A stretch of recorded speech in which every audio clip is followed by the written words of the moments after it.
తిరుపతిలో దారుణ ఘటన చోటు చేసుకుంది. భర్త సుఖం కోసం తన స్నేహితులకు గంజాయి అలవాటు చేసి ఆ తర్వాత డబ్బుల కోసం బ్లాక్మెయిల్ చేసింది ఓ భార్య.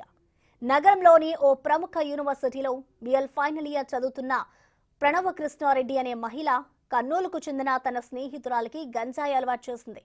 తరచూ తన ఇంటికి తీసుకెళ్లి తినే బిర్యానీలో గంజాయి కలిపి పెట్టి అలవాటు చేసింది.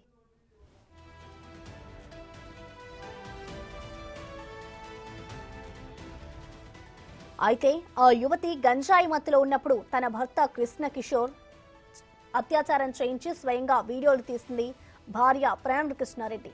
తర్వాత ఆ వీడియోలు ఫోటోలు యువతి అన్నకు కుటుంబ సభ్యులకు కాబోయే భర్తకు పంపి డబ్బుల కోసం బ్లాక్మెయిల్ చేయడం మొదలుపెట్టారు భార్యాభర్తలు.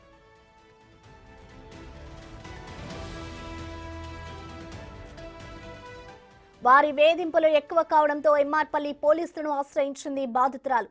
భార్య భర్తలు ఇద్దరు గతంలో కూడా ఓ యువతిని మోసం చేసి 5 లక్షలు కాజేసినట్లు సమాచారం.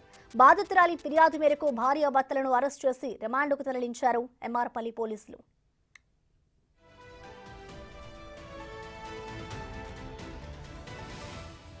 దీనిపై మరింత సమాచారాన్ని మా ప్రతినిధి దామోదర్ అందిస్తారు. దామోదర్, చెప్పండి, ఈ ఘటనకు సంబంధించిన డీటెయిల్స్ ఎలా ఉన్నాయి దామోదర్?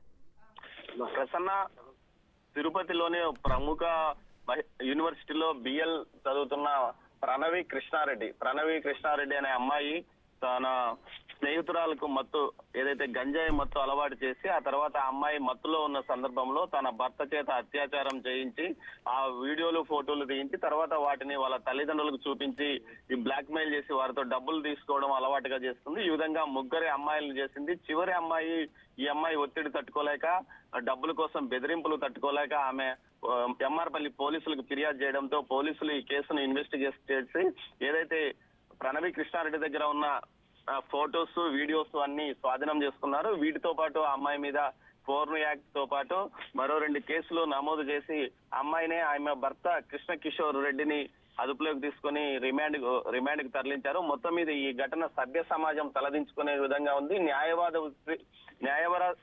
వృత్తికి సంబంధించిన కోర్సు చదువుతున్న అమ్మాయి ఈ విధంగా దిగజారిపోయి డబ్బుల కోసం సొంత స్నేహితురాలనే మీదనే ఇట్లా ప్రయోగం చేయడాన్ని అందరూ తీవ్రంగా నిరసిస్తున్నారు. ఈ విషయం ఆ యూనివర్సిటీలో తెలియడంతో ఆమెను సస్పెండ్ చేస్తూ ఇప్పటికే యూనివర్సిటీ అధికారులు ఒక నిర్ణయం తీసుకున్న నేపథ్యం. మొత్తం మీద ఈ ఘటన తిరుపతి నగరంలో సంచలనం కలిగించింది. అయితే పోలీసులు బాధితుల యొక్క వివరాలు బయటకు తెలియజేయకూడదని రహస్యంగా ఈ విషయాన్ని ఉంచారు.